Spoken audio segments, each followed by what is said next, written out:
Hey YouTube, so today I thought that I would talk about just some of the differences between service dogs, emotional support animals, and therapy dogs. You might hear Epic, my guide dog, in the background. He's desperately trying to tell me that he wants to go for a walk, which we will do later. Often that's, especially because I have a guide dog and because I am on disability advocacy related groups on Facebook, I often see questions with people just not understanding the difference in the three terms and what they do. I want to start out by saying emotional support animals are valid, service dogs are valid, therapy dogs are completely valid. But it's very important that that appropriate laws, rules are followed, and then they are used for their intended purposes. Let's start with service dogs. Service dogs are dogs that have at least one task that mitigates an owner's disability. This could be a guide dog. This could be a diabetic alert dog, bringing seizures, a mobility dog. There are psychiatric service dogs, which are different than ESAs, who are trained to help mitigate psychiatric disorders. This could be leading someone to an exit or they are dissociating. This could be deep pressure therapy. This could be medication retrieval. There are plenty of valid tasks that psych SDs can do, and psych SDs are just as valuable, just as valid as any other service dog there is. I just want to throw that out there because oftentimes people assume if somebody has a psych SD, it must be an emotional support animal. That is not the case. Emotional support animals can be, and service dogs, by law, following the Americans with Disability Act, can only be miniature horses or dogs. Your cat, under the ADA, cannot be a service animal. And when I'm speaking about laws, I'm going to be using federal laws, state laws, different country laws. Feel free to check into those. I'm only covering federal laws for the purposes of this video. Emotional support animals, their very presence calms you. They can be anything from mice to rats to a frog. They are typically diagnosed via a mental health care provider or your doctor. The benefit of having an emotional support animal is that it's allowed in places that aren't typically pet friendly as far as housing goes. Under the ADA, they are not allowed public access. They are covered under the FHA, which is the Fair Housing Act.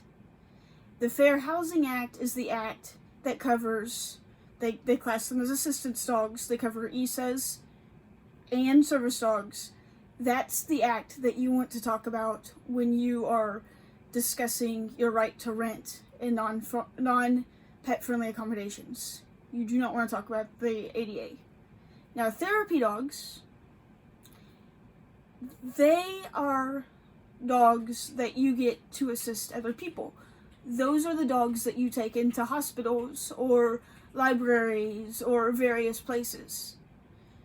Service dogs and ESAs help the handler. Therapy dogs help others. That is the main difference. Therapy dogs also do not have public access rights under the ADA.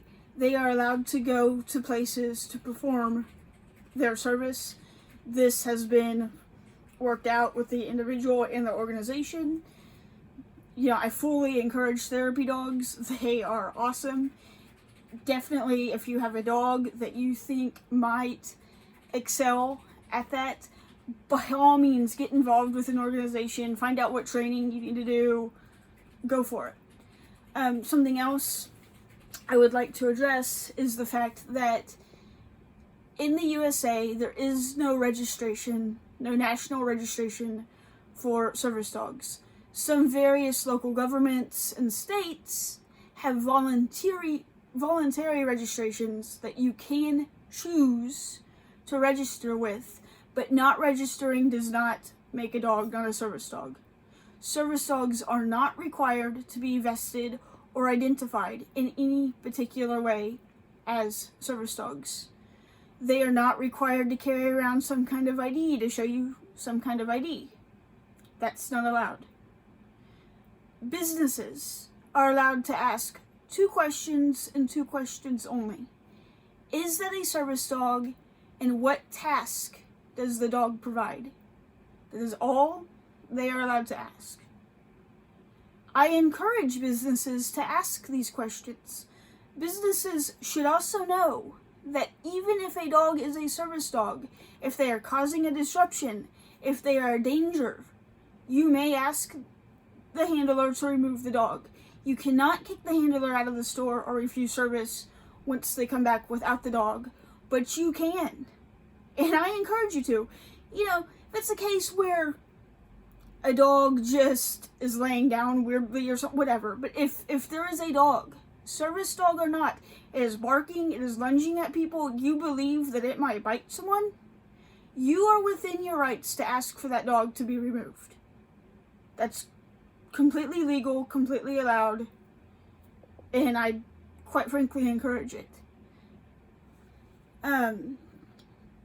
You know, and I would also like to address people misrepresenting their dogs as service dogs, or people who have emotional support animals who sometimes, in fairness, mistakenly believe that that gives them the right to go into Walmart or places like that. Just don't. You know, just don't. I'm not trying to, you know, say, oh, I'm so great because my dog can come, blah, blah, blah. The fact is, a lot of time, money, work has gone into training service dogs. And if your dog is not ready, and if your dog does attack, lunge at, or harm a service dog, even if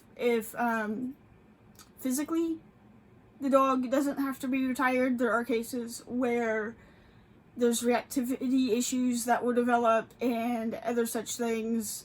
It can cause anxiety. It can cause a perfectly healthy dog to have to retire young. I've seen it happen. I've seen dogs at 4 or 5 having to retire. It's not a good situation. People that use service dogs, we depend on them. I'm lucky. If Epic was to, you know, get sick or heaven forbid fall over and die, I am a competent cane user. I could use my cane. It would not be as smooth. It would not be as convenient. It would take me a lot longer to do things. And emotionally, of course, I would be devastated.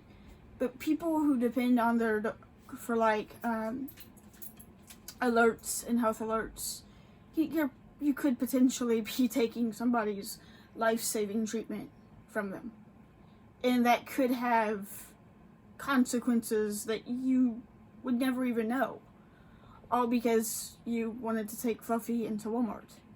If you have a psychiatric disorder, and if you truly think that you would benefit from a task-trained service dog, by all means look into it. I am not trying to gatekeep service dogs. I just want people to be safe and use common sense when it comes to them. As always, if you have any questions on service dogs or guide dogs specifically, by all means, please let me know. You can email me, like always, blyndd1 @gmail.com.